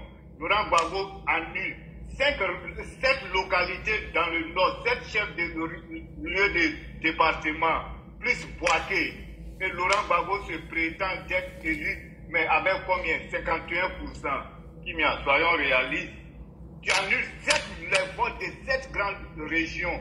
Et puis tu dis que tu as gagné avec 51%. Mais tout le monde comprend aisément que c'était du faux.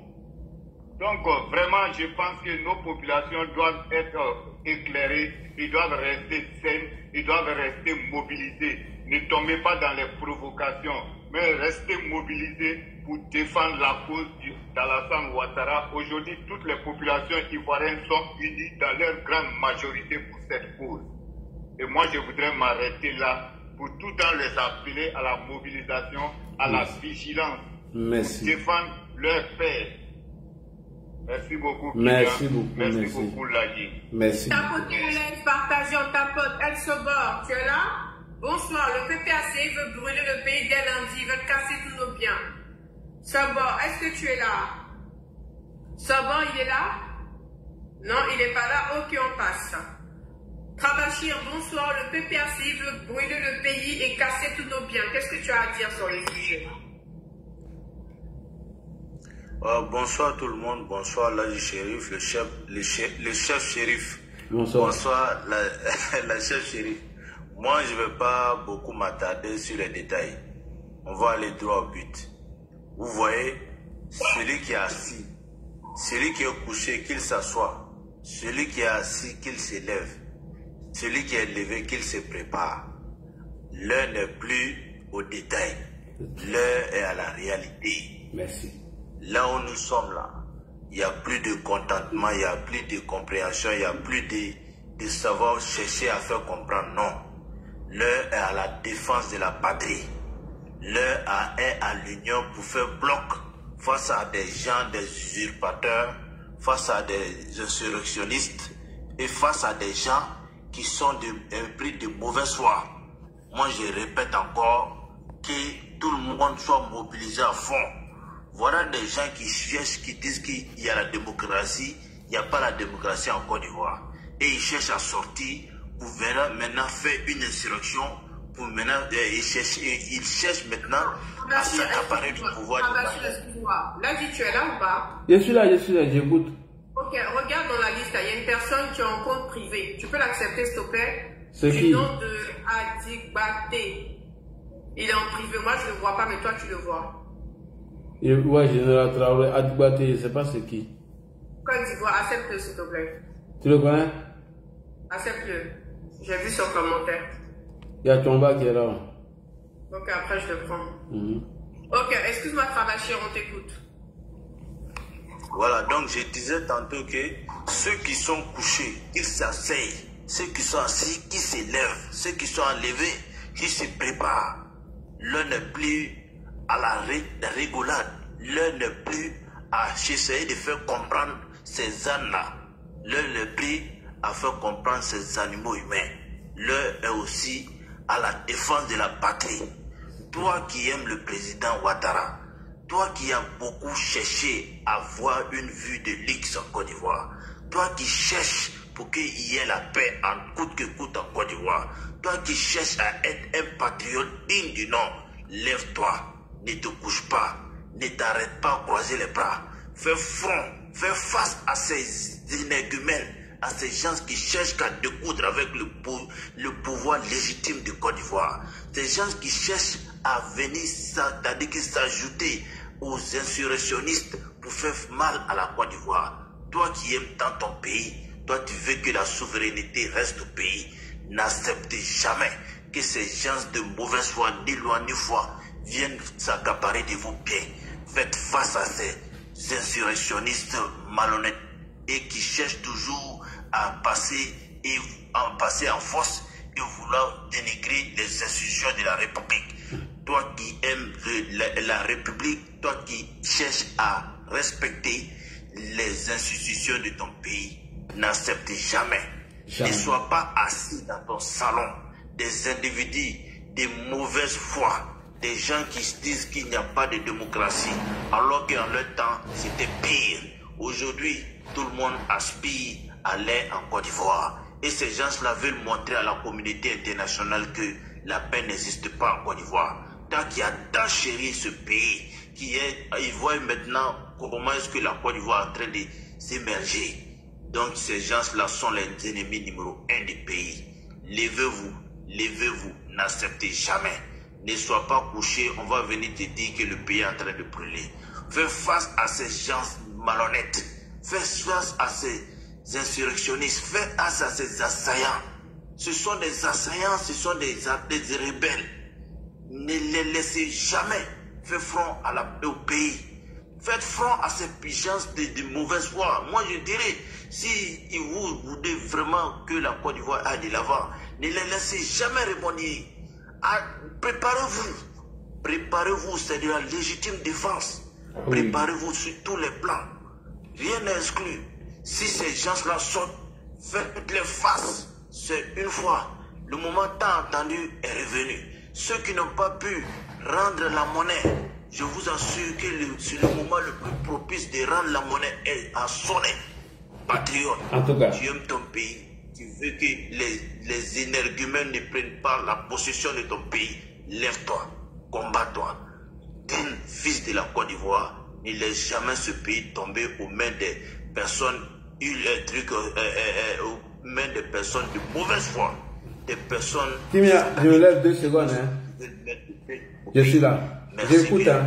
Je sais qu'il y a des patriotes. Ceux qui sont patriotes, même ceux qui sont à l'extérieur, sont prêts à répondre à l'appel. Dès lors que l'appel sera donné et le ton sera entendu, ils feront face à des hommes qui sont prêts à donner leur corps et âme pour ce pays tant chéri. Moi, je ne vais pas dans le dos de la cuillère. J'essaie de donner des détails à des ânes. Ils ne comprendront jamais. Donc, patriotes, l'heure a sonné. Merci beaucoup. Merci, très bien. Commandant Visible, bonsoir. Le PPAC a prévu dès lundi de brûler le pays, de casser tout le monde. Quel est ton avis sur le sujet?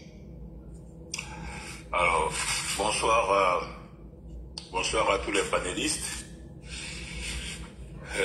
Bonsoir à Ladi pour le travail qu'il effectue. Bonsoir à toutes ces personnes que nous avons connues à travers les réseaux sociaux, un lieu d'échange. De prime abord, j'aimerais donc rappeler que le ministre ghanéen des Affaires étrangères, M. Samuel Okuzeko, a remercié la Côte d'Ivoire pour son hospitalité légendaire vis-à-vis des milliers de Ghanéens déplacés lors des récents affrontements ethniques qui ont lieu dans la région de Savannah au Ghana. Donc c'est un geste qui démontre encore une fois de plus la solidarité africaine à l'ivoirienne. Je le précise, je le rappelle pour que ceux qui nous écoutent aussi, qui sont nos voisins, même s'ils sont mauvais, vous leur rappelez que la gratitude n'a pas de prix. La gratitude fait partie de l'humanisme. Dieu aime les gens qui sont reconnaissants. Ceci dit, par rapport au mot d'ordre du PPACI, depuis maintenant 24 heures, il faut être prudent, comme certains l'ont déjà dit. Il faut être hyper prudent. Depuis avant-hier, Gbagbo a engagé une série de rencontres. On a vu les déclarations de Banjo à Kossi. Afin San est passé chez lui. Le député Alassane Temoko est passé. L'ancien préfet Tobi est passé. Il y avait même des terroristes. Tout ça pour trouver les voies et moyens pour bloquer le processus électoral. Donc, quand on a vu le défilé des candidats recalés chez lui, je me suis posé la question, qu'est-ce qui ne va pas? Donc, on arrive aujourd'hui à regarder de près leur stratégie qui consiste, dans un premier temps, soit à empêcher les élections, soit à interrompre les élections.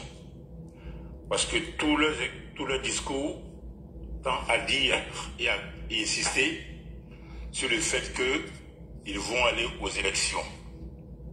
Mais ils vont aller aux élections comment? Soit ils empêchent les élections maintenant, ou à partir du mois d'octobre, ils empêchent les élections, soit ils laissent la campagne électorale s'ouvrir, et lorsque nous serons en plein dans les élections, ils vont interrompre le processus électoral. Je m'explique. Je suis quand même surpris qu'on soit tous focalisés sur Gbagbo Laurent, qui comme un nid de miel, de façon stratégique, a attiré tous les regards vers lui. Mais j'aimerais quand même attirer l'attention de tout le monde sur un fait qui pour moi est important. C'est la présence à cette élection de deux personnes. Simone Eili Gbagbo, Awa Domelo. Je le répète. Simone Eili Gbagbo, Awa Domelo. C'est vrai qu'aujourd'hui, les déclarations du PDCI, les lieutenants de Thiam, ou encore les déclarations de Gbagbo lui-même, peuvent faire croire qu'ils sont dans une logique. Oui, ils sont dans une logique. Mais l'autre logique sur laquelle on ne s'attelle pas, c'est la participation de deux personnes qui, en aucun cas, n'ont renoncé à Gbagbo. Simone n'a pas renoncé à Gbagbo. Domelo n'a pas renoncé à Gbagbo. Je suis allé fouiller et j'ai retrouvé une interview de Simone Gbagbo le 9 janvier 2025 avec le journaliste camerounais Jules Domtier. Et il lui pose une série de questions. Mais j'ai été quand même impressionné par les réponses qu'il a données au journaliste camerounais. Nous sommes bien en janvier 2025. Il y a seulement 10 mois. Il lui pose la première question. Qu'est-ce qui a marqué la rupture entre elle et Gbagbo? Simone répond, la rupture n'est pas d'ordre idéologique. La rupture n'est pas d'ordre idéologique. Autrement dit, elle, Simone, se reconnaît dans l'idéologie de Gbagbo. Première question. Il lui pose la question, qu'est-ce qui a été la grosse erreur de Gbagbo? De M. Laurent Gbagbo. Elle répond, c'est le fait d'avoir accepté d'aller aux élections, mais c'est aussi le fait d'avoir accepté Alassane Ouattara à ces élections. C'est Simone qui parle. quelle a été l'erreur de Gbagbo, c'est le fait d'avoir accepté d'aller à ces élections, mais c'est surtout d'avoir accepté la candidature d'Alassane Ouattara à ces élections.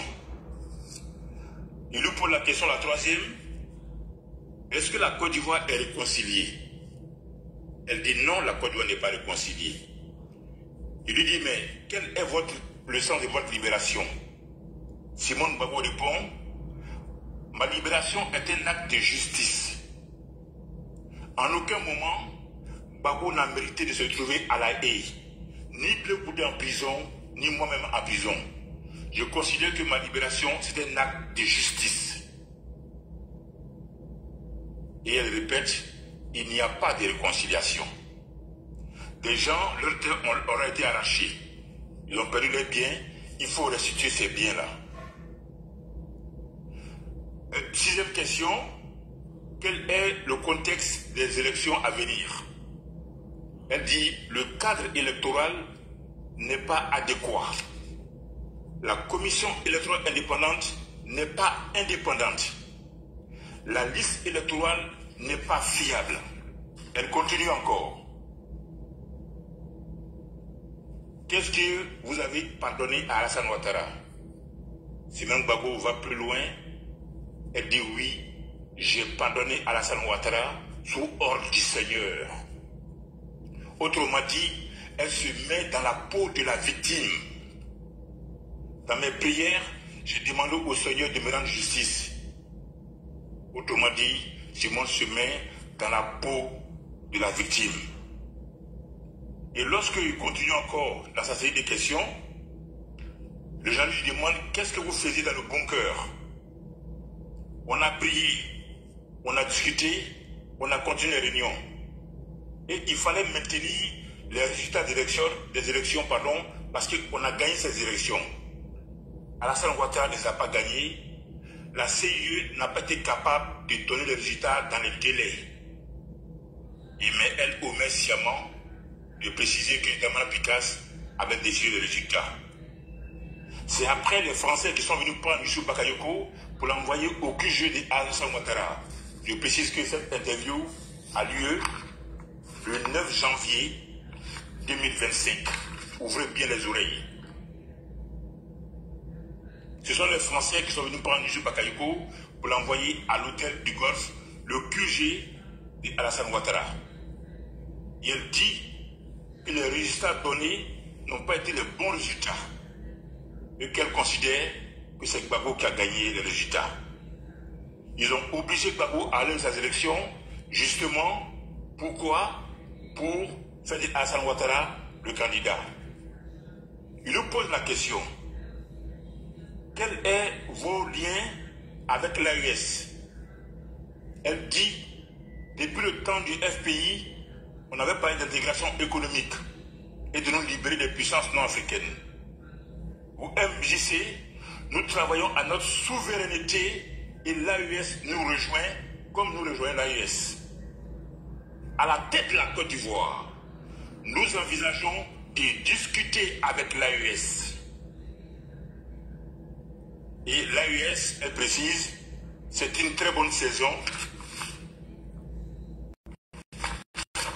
Il faut maintenir, qu'il faut consolider.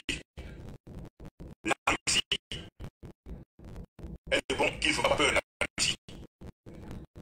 Nous aussi, nous avons une réalité, au même titre que l'AES vit cette réalité. Nous aurons à prendre des décisions en Côte d'Ivoire. Je rappelle cette interview sur Gbagbo parce que j'ai aussi écouté Domino a dit ceci: j'offre ma candidature aux souverainistes et aux panafricanistes, au PPACI, aux Ivoiriens, à l'Afrique et à la diaspora, avec pour objectif de ne pas manquer le train des changements profonds menés par les BRICS et pour réaliser un destin commun avec l'AES, la CEDEAO et le continent africain, dans le cadre d'un monde multipolaire. J'insiste sur cette déclaration afin que on établisse le lien d'Ariane, le point commun entre Simone Gbagbo et Dombello. Lorsque Dombello allait déposer sa candidature, ou du moins lorsque ses lieutenants sont allés déposer sa candidature, celui qui s'est rendu à la commission électorale indépendante pour aller déposer la candidature Dombello s'appelle Kwame Kwaku Oeke. C'est un ancien de la FESI. C'est un ami intime de Charles Blé Goudé qui est aux côtés de Simone Gbagbo. Le lien s'est fait, ne serait-ce qu'à ce niveau-là, entre Simone Gbagbo et Dombello. Ne pas croire ou croire qu'ils ne sont pas en symbiose, c'est se tromper, ou encore c'est de laisser la proie pour courir après l'ombre. Si jamais le processus électoral déraille, parce que c'est la seconde hypothèse, avec ces deux chevaux de Troie, Simone et Dombello vont se rallier aux déstabilisateurs. Ils vont vouloir se retirer du processus électoral pour laisser seulement ou Billon, mais en tout cas même Alep Lago va les suivre.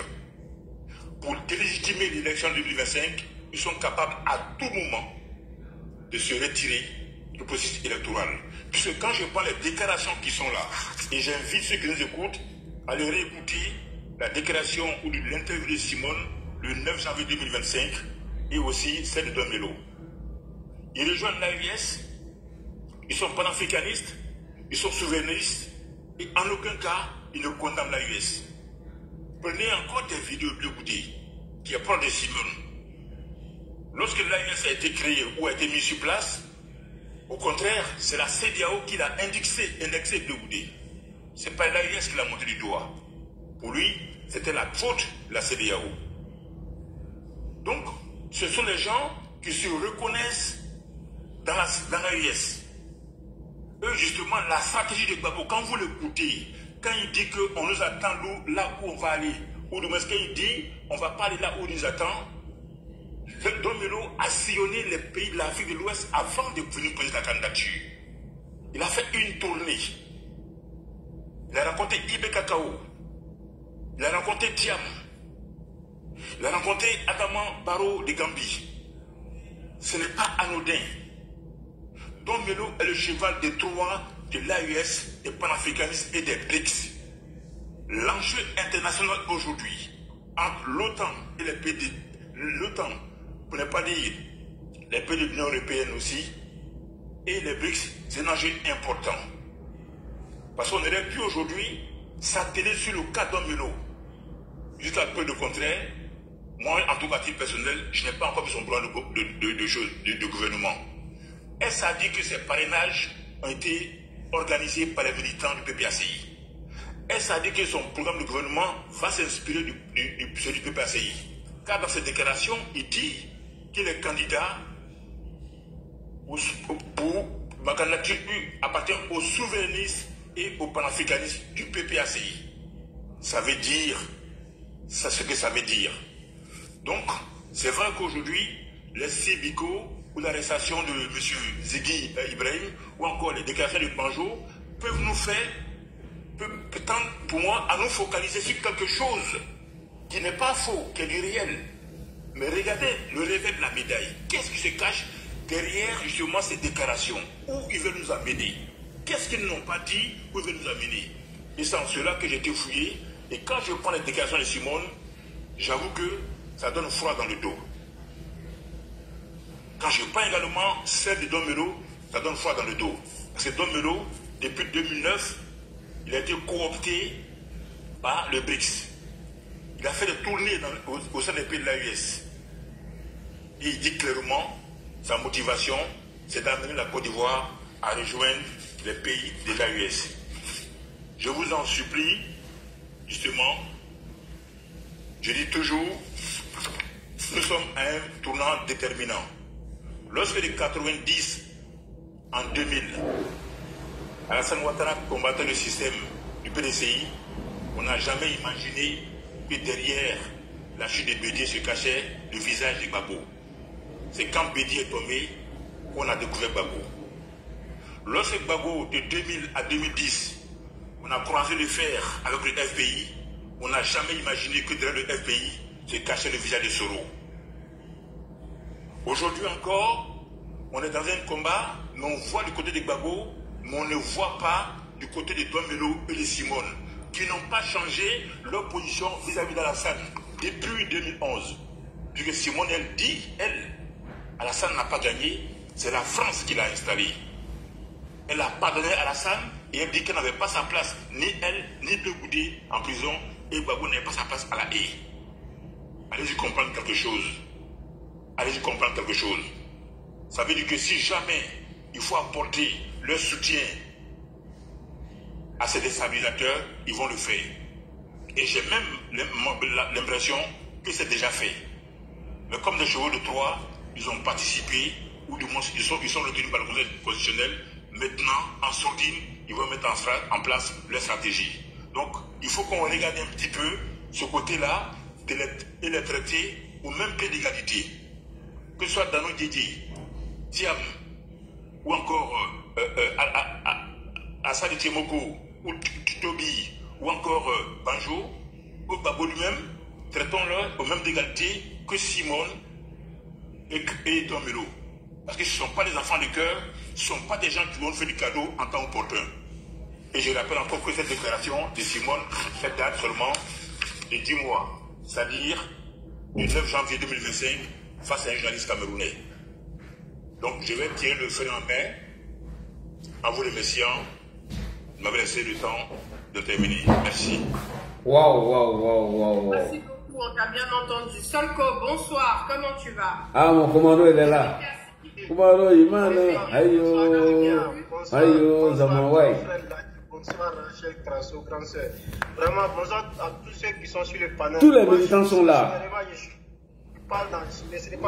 Voilà, ce n'est pas dans la théorie. Donc, s'il vous plaît, prenez la coordonnate et nettoyez bien vos oreilles. Papoter d'écran, partagez, mettez des cœurs dans les commentaires, s'il vous plaît. Je m'incline devant tous les militants du FDL qui sont tombés depuis des belles lunettes. Merci. Pour un combat qu'ils ont mené, à un certain moment donné, ils ont cru non. Ils sont tombés pour les opinions qu'ils essayaient de défendre devant l'opinion nationale, devant tout le monde. Ils ont été traités par la mauvaise des manières. Et ces personnes-là, on les connaît, on sait ceux qui ont fait ça. Écoutez bien, vous m'entendez? Oui, attends, Sanko, tu vas laisser juste 3 minutes. Donc, Gravano va faire une dernière intervention et disposer. Ah, j'étais lancé, mais c'est pas grave, c'est pas grave. Non, il fait une dernière intervention et puis... Gravano, voici la situation. Hein. Faut t'apprêter là. Gravano, attendez, laissez-le. Ouvre ton micro, Gravano. Oui, donc en fait, j'étais... Hey, attends, tu sais ouvrir ton micro maintenant? Ça va dire, vas-y, TikTok, il maîtrise pas TikTok. Mais le frère qui vient de passer tout à l'heure, là, qui vient d'intervenir, commando, là, qui a pédé en profil, là. Il s'appelle Commando Invisible. Commando Invisible, là. Franchement, et le monsieur chapeau, parce qu'il a percé l'abcès, en fait. Et ce qu'il a dit, là, c'est textuellement, en fait, c'est les plans. Ces gens-là, ils ont dû démontrer qu'ils ne veulent pas aux élections. Ceux qui disent non, qu'ils veulent empêcher le processus électoral, non, ça ne les intéresse même pas.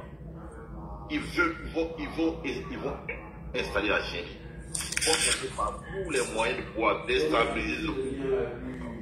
Et ça, au niveau avec les gens de l'AES, c'est-à-dire Ibrahim Traoré, Assimi Goïta. Et ça, même, c'est pas pour créer la psychose. Je pense que même ils ont peut-être des gens déjà au niveau d'Abidjan.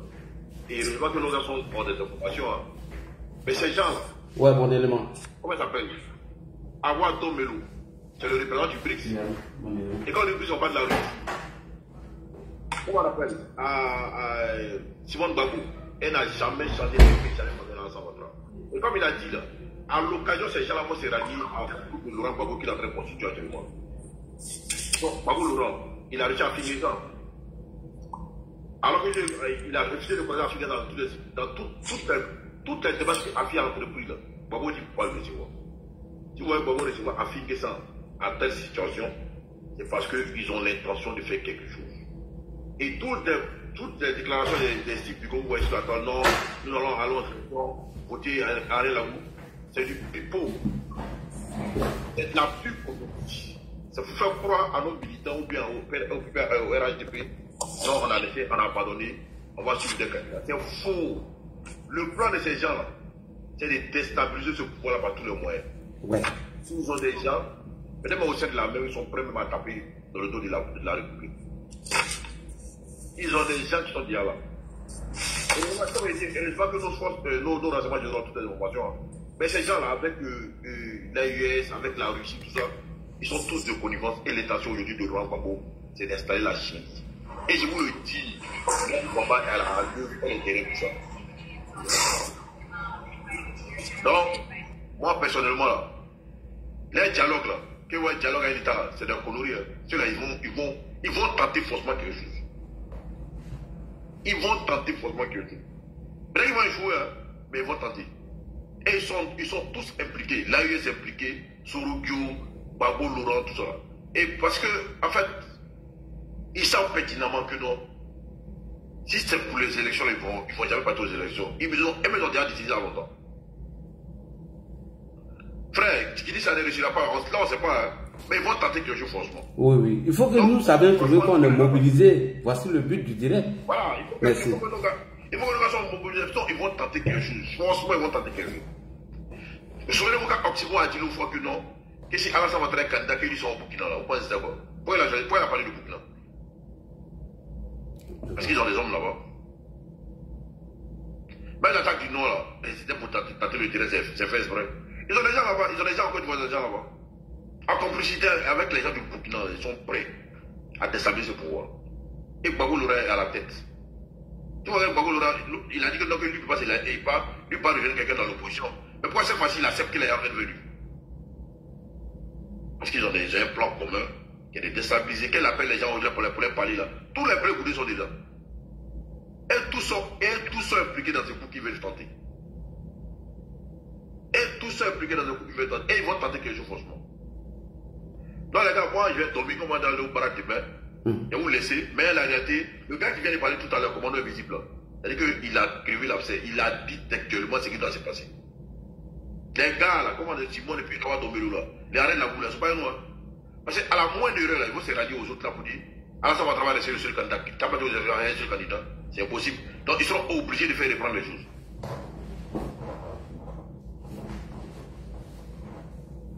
Vous comprenez? Oui, on t'attend.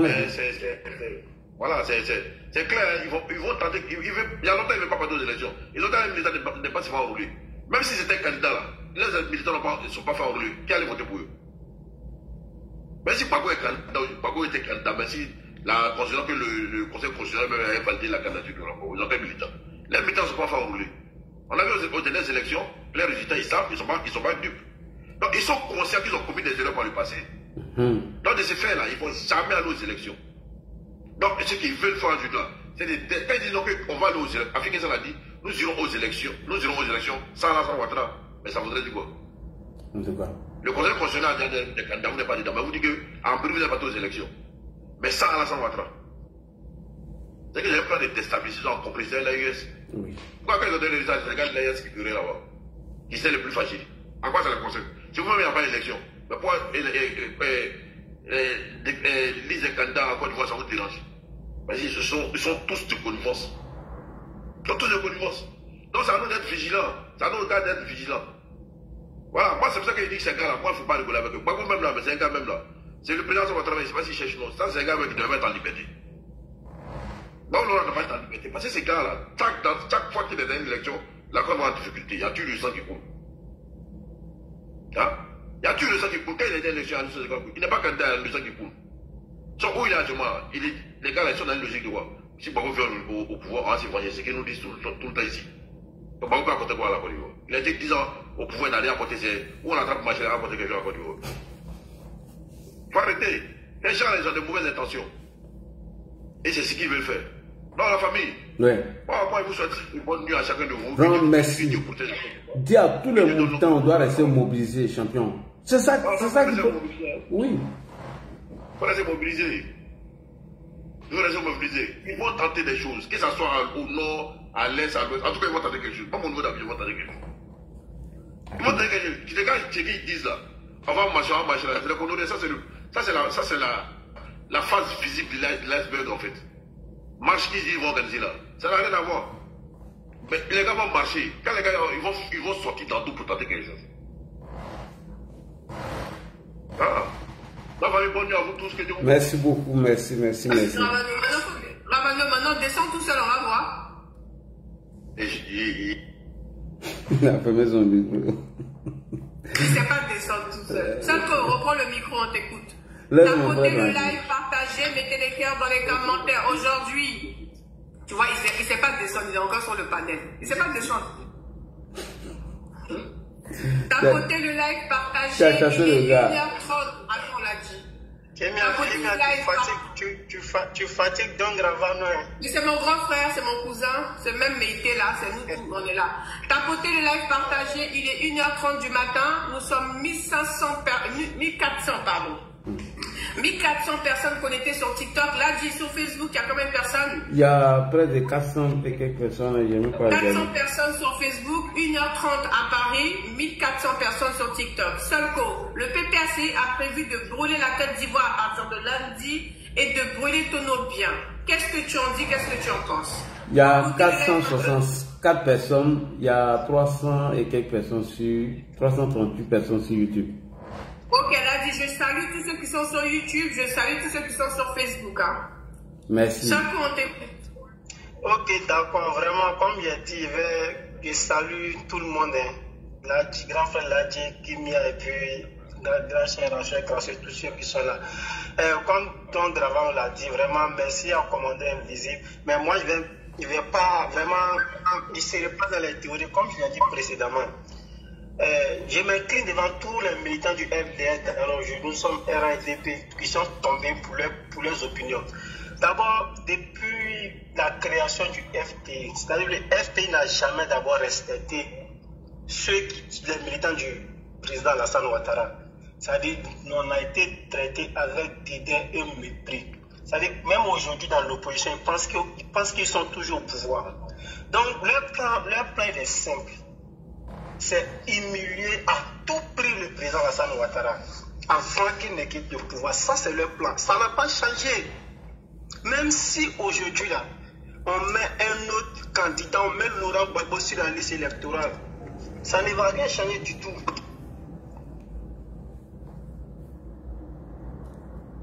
Excusez-moi, ça ne va rien changer du tout. Même si on met Laurent Gbagbo sur la liste électorale, ils ne vont pas partir parce qu'ils veulent humilier Alassane Ouattara. Ils veulent l'humilier à tout prix. Ils veulent l'humilier. Mais moi, ce que je peux dire aux militants, si vous voulez vraiment que votre papa, notre papa soit humilié, vraiment, c'est à vous de voir. Voilà, à vous de voir. Si vous voulez vraiment qu'on humilie votre papa, à vous de voir. Ceux-là, quand ils vont sortir, ils vont essayer d'abord de tout mélanger au pays.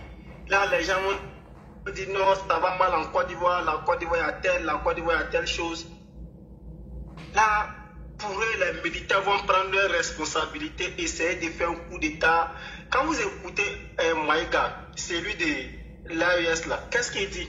Lui va venir au palais et puis il va mettre Ténébrema à genoux, son grand frère à genoux. Ça ne vous dit pas quelque chose? Quand Soroguia me disait en 2020, non, il va faire asseoir pour lui donner des conseils, ça ne vous rappelle pas quelque chose? Ça ne vous rappelle pas un peu le Libéria, Samuel Doe et Prince Johnson? Ces personnes, quand vous écoutez leurs déclarations, ça ne vous dit pas quelque chose. Ils ne sont pas dans une logique, comme ça a été dit, ils ne sont pas dans une logique d'élection. Ils sont dans une logique d'humiliation d'Alassane Ouattara, parce qu'ils ne l'ont jamais aimé. Depuis son accession au pouvoir, au lieu de s'attaquer à son bilan, ils sont dans deux choses. Il n'est pas ivoirien, il n'a pas gagné les élections. Depuis 2011, on est aujourd'hui en 2026. Et ils sont dans cette même logique. Ils n'ont pas changé. Donc, si vous avez oublié, eux là, ils n'ont pas encore oublié. Si vous avez oublié et que non, vous vous sentez tellement à l'aise, laissez-leur, laissons-les, ils vont venir de notre président. C'est nous qui allons nous asseoir et puis on va dire, on en laisse faire. Donc, moi, j'ai un seul mot dans la pensée. Et j'assume toutes les responsabilités qui vont en découler. Que tout le monde S'ils sortent le lundi là, que tout le monde parte protéger son magasin, que tout le monde protège son cours, que tout le monde protège ses marchandises, que tout le monde protège tes vents à maison, que tout le monde parte protéger. Parce que le président Alassane Ouattara, c'est le président de tous les Ivoiriens, qu'on parte protéger notre palais présidentiel. Si c'est là-bas, ils veulent partir. On parte protéger notre palais présidentiel. Parce que, comme eux ils disent, trop c'est trop, et nous on va leur dire trop c'est trop également. Parce que trop c'est trop. La Côte d'Ivoire, nous avons fait 15 ans de paix. Gbagbo était à la CPI. La Côte d'Ivoire était tranquille depuis l'arrivée.